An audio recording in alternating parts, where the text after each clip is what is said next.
Training really matters. Anyone can see. Training really matters.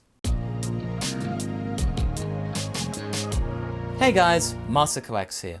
We are really having to deal with some very tumultuous moments within this particular story, and it's all down to the fact that we have got a character who is very uncertain about how to act and whether to embrace or dispel their very own heritage.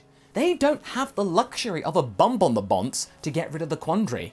No, they've got to deal with the thing right in front of them, and what is indeed right in front of them are two things. One is a giant bug man with a fabulous facial structure, and the other, a very short and angry prince who has an inferiority complex. Clearly, things are going to be getting more problematic before they steadily improve, or else something jumps into the equation instead. Either way, we are ramping up our story of what was once the weakest Saiyan in existence, but has now become Earth's strongest mama in their own lifetime. The person who birthed the strongest organic being in the universe, eventually, Gine. Today, we are furthering the scenario where she got to carry on in the story with her son and how both of them would handle things if they both went to Earth at the same time. What wonders would happen and how would things change? In short, things change quite a lot. For starters, the name Goku isn't even a thing, since it was a redundant narrative tool. Everybody knows Kakarot as Kakarot, so there you go. Thanks to Bardock giving her a heads up earlier, it set her down the path of living out most of her adult life in peace, but then also coming to terms with the fact that trouble will indeed follow her. She is a Saiyan after all, and she will have to at least have some kind of response or plan to counter it, whether it be herself or her son dealing with it. Fortunately though, the downtrodden Saiyan we saw on planet Vegeta had been wiped clean away from existence and replaced with a strong, motherly figure who can kick your butt into the middle of next week if you're not careful. And you know what? I think we're okay with that. Gine's journey has been rocky, but now I feel that it's going to level out one way or another. How smooth will it be afterwards depends on the course of this part. So let's refresh you. In the last part, we saw Gine absolutely broken. Again. Vegeta getting his own back for her ignoring him when he wanted training from her to become a Super Saiyan. He had to do it on his own, and thusly, he wanted to ensure that she was on her own as well. That worked completely for him, and it made the mother realize that she can never escape her Saiyan legacy unless she totally expunged it from her daily life. No more fighting, no more training. She needed to change. She needed to rest. She had done her part, more than what she'd ever planned to do with her life when she was just a kid. Finally, her son, who had been understandably the one to actually make her carry on against her will most of the time, got the bigger picture. And after this tussle with Cell, with whom she felt personally responsible because she kinda caused it, was over, she would hang up her fighting arms for good and tend to Grandpa Gohan as well as herself for the rest of her days. Speaking of, with Kakarot getting busy with Chi-Chi, using their remaining time together, Gine is busy with her own project. And that is tending to her herb garden and checking what ingredients she could use for tonight's meal with the family. It was her day to cook for the lot of them after all, and she was personally quite excited at what she could conjure up. This had been a relaxing few days. Gine had been able to switch off her brain and not train at all. She had been able to break through into the power of Super Saiyan Grade 4 as well as her son, but all she could do now was try and get her mind into some kind of tranquil state, Grandpa Gohan assisting her with that to try and ready herself for the upcoming Cell games. Yes, we are getting the Cell games. The gang had watched the news to see the Bugman take it over and proclaim the games, as well as the date that they would take place on. It was important for Gine to calm down, because Cell made an aside aimed directly at her. I do sincerely hope that my opponents are in the right state of mind, as well as making sure that no princes wind them up beforehand. That really hit hard, and Gine, for once, decided to heed Cell's advice. When she has brought back the herbs to her kitchen to cook, Grandpa Gohan is assisting her with washing them ready for later. My dear, how do you feel right now? She pauses for a second, figuring out a response. She has one. Tired, but it's a good kind of tired. Oh? Yeah. I know I've done my part, and all I can do now is wait. I know Kakarot can win out over that monster, and then my time, being on the front line, will be but a distant memory. There's something I need to tell you, Gohan. Gohan looks concerned, but willing to listen. We Saiyans, we age weirdly. You probably are curious why. Even though I'm over 50 years old, I look practically the same the day I broke that door over there. She tilts her head over to the door, which still bears the handiwork on it of the Saiyan even to this day. It comes back around soon enough. I can feel it. Just a hint, but it's there. In a couple of decades, I'll rapidly deteriorate. I'll grow old and broken. And then... I understand. Gine's caught by surprise. I understand your worries. You do not need to say any more. Whatever you wish to do, I'm behind you. If you want, we can be old coots together. Gine lets out a huge laugh and beams. This had actually been the first time she'd laughed in weeks. It felt good.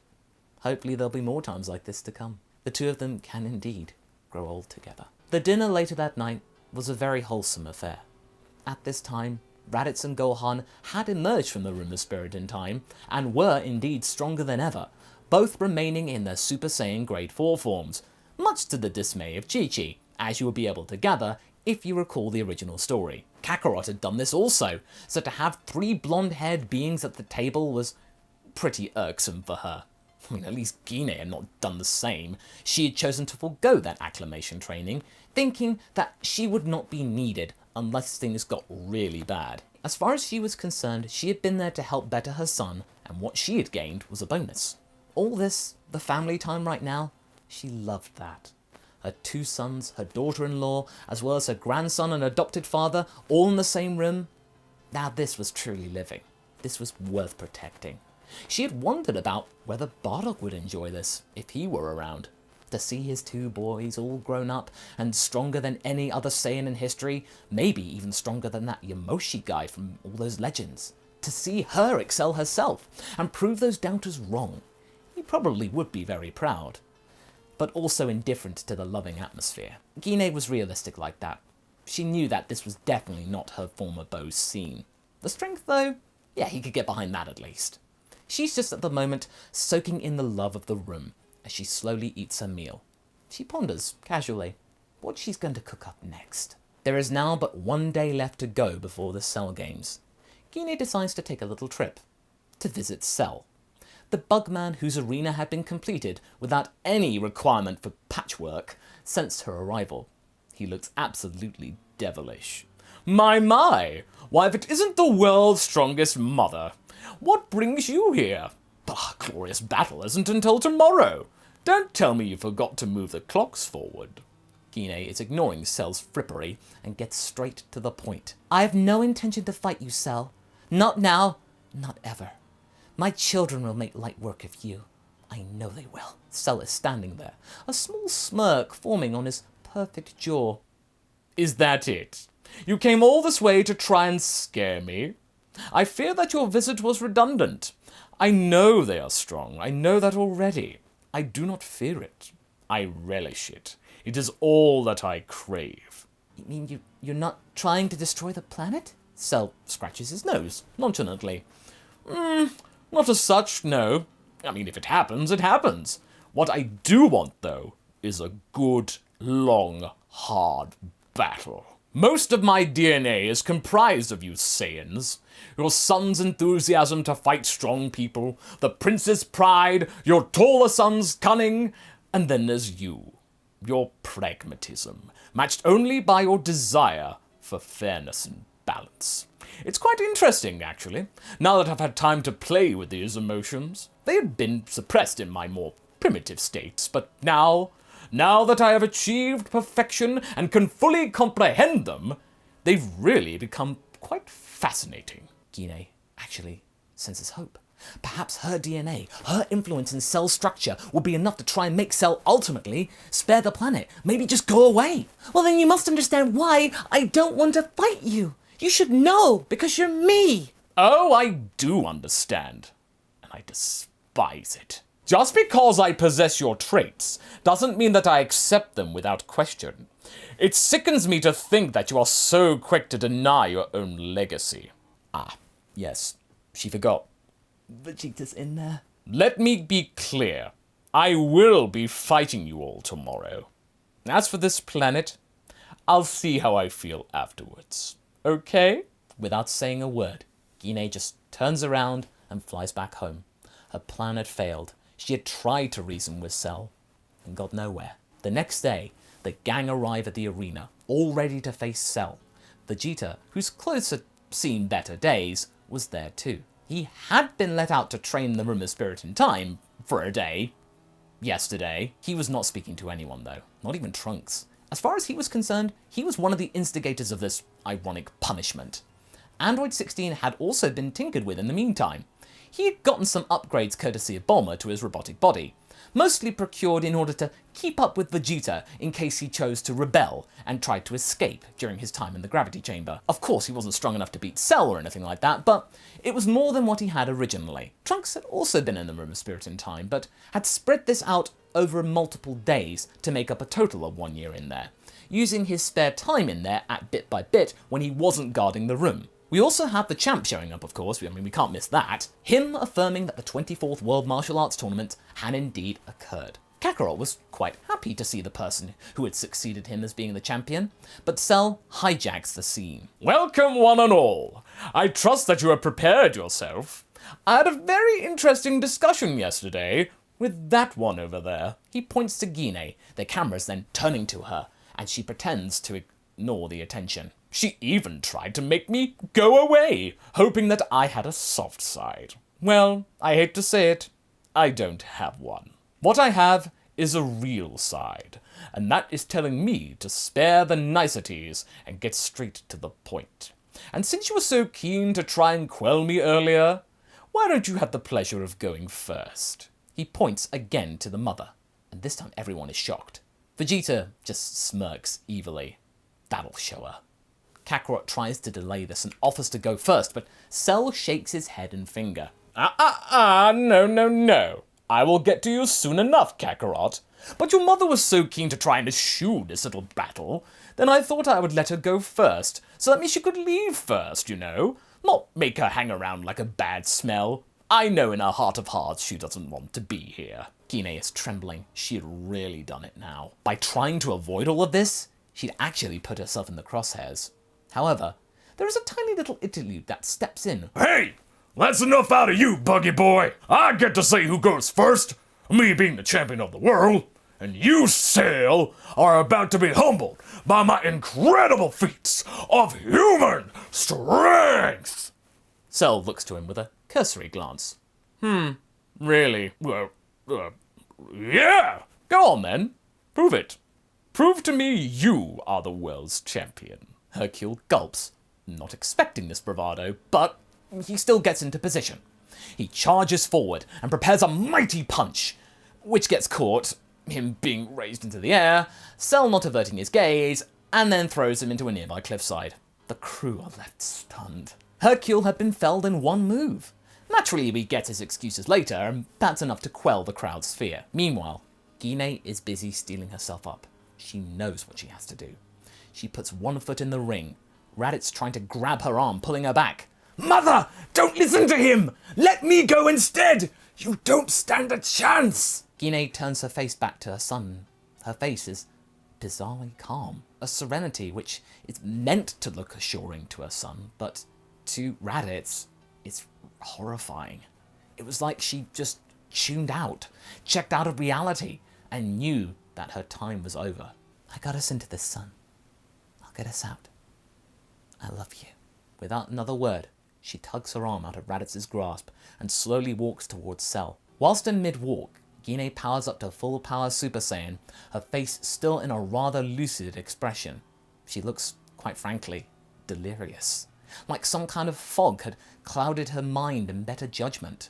Nobody had seen this before, except for one. Kakarot had seen this in the Room of Spirit in time, at the time of his mother's lowest ebb. She had tried to cope with all of his stressful training by harking back to Gohan's talk about meditation. When she was not out of it, when they were just having some downtime in the chamber, she explained that Grandpa Gohan had tried to teach her meditation. She had downplayed it before, never thinking she would ever need to use it, but here she was. It was the thing that kept her going. There were many times in the chamber that she just wanted to simply walk out and leave her son to it, but by harking back to Gohan's memory and decoupling her active mind from her Saiyan instinct, letting that go to the fore, it allowed her to relax and press on with whatever life threw at her. It was vital if she were to ever prove useful in the here and now. Vegeta had driven her to this. As for Vegeta, he was trying to keep a brave face, but the sight of Gine essentially walking towards her doom with a look of mild euphoria unnerved him more than the beatdown that she had given him just a few weeks ago. He wasn't sure about what to think, but whatever it was, it gave him pause for thought. Make our race proud. Even Cell surprised. You really care about this world that much? You're willing to end your life for it? In that case, He gets into Gine's stance, almost patronizing her. I'll try not to rough it up too much. She reciprocates, and the two of them are staring each other down before leaping forward, and the fight begins. The battle is furious, and initially, it's actually pretty even. Despite Cell's Zenkai making him far stronger than the base perfect Cell, Gine was holding her own, her lucid fighting style making her less predictable than the Bugman had expected. It's all down to the fact that he was anticipating her more aggressive style when she was in Super Saiyan Grade 2 from when they fought before. And now, to see the complete opposite here had thrown him for a loop. He didn't like it, Gine having the advantage. I mean, it was a small one, but it was an advantage nonetheless. Her family are watching all this happen with serious expressions. Gine's final battle was going to be her most intense one yet. She was lucky before. She had the advantage in some way, and a quite sizable one when the fight usually began. Here though, it wasn't like that. This was razor thin. She knew that she wouldn't last in this fight, but she knew if she could do her bit, like she did with Frieza, she will have made something of her life. At least somewhat atoned for her earlier mistake in letting Cell's nucleus live. The fight presses on. Cell slowly being worn down, but starting to turn the tide in his favour. Everyone can sense it. He could read Gine like a book. All except for one page. She had learnt the rebellion phalanx after Cell had been programmed, and he didn't really have a time to really understand it. And so, she still had that over him. And sure enough, she decides now is the time to use it. With a swoopy move, she grabs Cell and prepares the attack. Cell is surprised, but accepts this. Not bad, Gine. This fight has been truly special. I expected you to falter throughout all this, but you've really stepped up and made your kind proud. Gine is taken aback by this. This is enough to stir her from her lucid state, and this sudden realization overwhelms her. In that moment, she didn't want to make her kind proud. She wanted to make herself proud, her family proud. In a flash, she powers up to 100%, burning heaps of energy in the process, more than what is healthy, enough to terrify her sons and grandson, and even terrify Grandpa Gohan, who is busy sitting in a house hundreds of miles away. She was going to go out in a blaze of glory. This is for my family. Boom!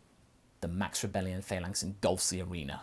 Both her and Cell are consumed, leaving everyone fearful for what's happening. It can be seen from space, the arc surging outwards into the black unknown.